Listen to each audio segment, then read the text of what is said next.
ডাম্পাৰখনে মানে হেৰি কণ্ট্ৰল চলায় আৰু দ্বিতীয়টো কথা হ'ল আমি আমাৰ এই ডেড বডিৰ কাৰণে আমি এইটো ক'বলৈ বিচাৰিছোঁ যে ডেড বডিখন এতিয়া ৰাস্তাত পৰি আছে আৰু ডাম্পাৰখনো ইয়াতে আছে যিহেতু ডাম্পাৰখন ভাঙিব খুজিছে আমি মানে গোটেই মানুহৰ পৰা ডাম্পাৰখন ভাঙিব দিয়া নাই যদি ডাম্পাৰখন ভাঙিলে তেওঁলোকে নতুন গাড়ী পাব ডাম্পাৰ ভাঙিব নালাগে গতিকে ডাম্পাৰ ইয়াতে থাকক মালিক অতি সোনকালে ইয়াতে আহিব লাগে যদি মালিক অতি সোনকালে ইয়াতে নাহে ইয়াতকৈ পৰিৱেশ বেয়া হোৱাৰ সম্ভাৱনা আছে যিজন ঢুকাল বৰ্তমান মানে নাম কি তেওঁ আৰু ঘৰ ক'ত ড্ৰাইভাৰৰ নামটো নাজানো যিজন ঢুকাইছে বৰ্তমান যিজন ঢুকাইছে এইটো আপোনাৰ লিখিতভাৱে দৈনন্দিন মোক গাঁওখনৰ নাম আৰু তেওঁৰ দেউতাকৰ নাম হ'ল মইজুদ্দিন আলী আৰু ল'ৰাটোৰ নাম হ'ল আপোনাৰ জমিৰ আলী তেখেতে 14 দিন হৈ বিয়া পাতিছে এতিয়া তেওঁৰ মিছেছৰ মানে মৰুমুৰু অৱস্থা এতিয়া তেওঁ মানে হস্পিটেলত ফোন কৰা হৈ আছে যেতিয়া শুনিছে তেতিয়া মানে মৃত্যু বাধা মুক্তিত পৰিছে বুলি ক'ব পাৰি এই অৱস্থা কিনে হাই স্পীড দাবাই দিয়ে গৈছে মই ডাইৰেক্ট দেখা পাইছো আগৰ খুন্দাইছে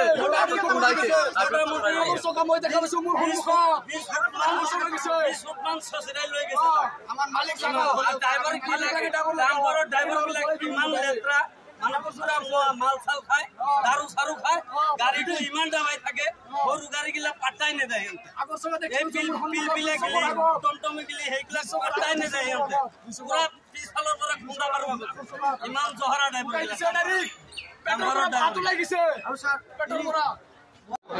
বয়সটো 24 বছৰ নামটো জমিৰ আলী আমি হেৰি আমাৰ ফালৰ পৰা আমি আপত্তি জনাইছোঁ আমাৰ যিজন গাড়ীৰ মালিকজন এতিয়াই আহিব লাগিব আৰু গাড়ীখন যেতিয়ালৈকে মালিক নাহিব তেতিয়ালৈকে আমি ডেড বডি আৰু গাড়ীখন আমি থানাতো যাব নিদিম ডেড বডিটো আমি ইয়াৰ পৰা নুঠাম গতিকে আমাৰ প্ৰশাসনৰ মানুহ আহিছে প্ৰশাসনৰ মানুহ যদি অতি সোনকালে মালিকক আৰু প্লাছ আপোনাৰ গাড়ীখন যদি ৰাখিব খোজে তেনেহ'লে সোনকালে মালিকক মাতক আমি যেতিয়ালৈকে আছোঁ আমি গোটেইখিনি এতিয়ালৈকে আছোঁ ঘটনাটো এতিয়া ৰাস্তাৰ কাম কৰি আছে ৰাস্তাৰ কাম কৰাৰ কাৰণে এইটো হৈছে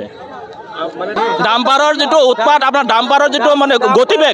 গতিবেগটো অত্যাধিক এতিয়া আপোনাৰ ইয়াতে চেণ্টাৰ আছে চেণ্টাৰত যদি আপোনাৰ 80-90ত গাড়ী চলায় যাৰ কাৰণে এই ঘটনাটো হ'বলগীয়া হৈছে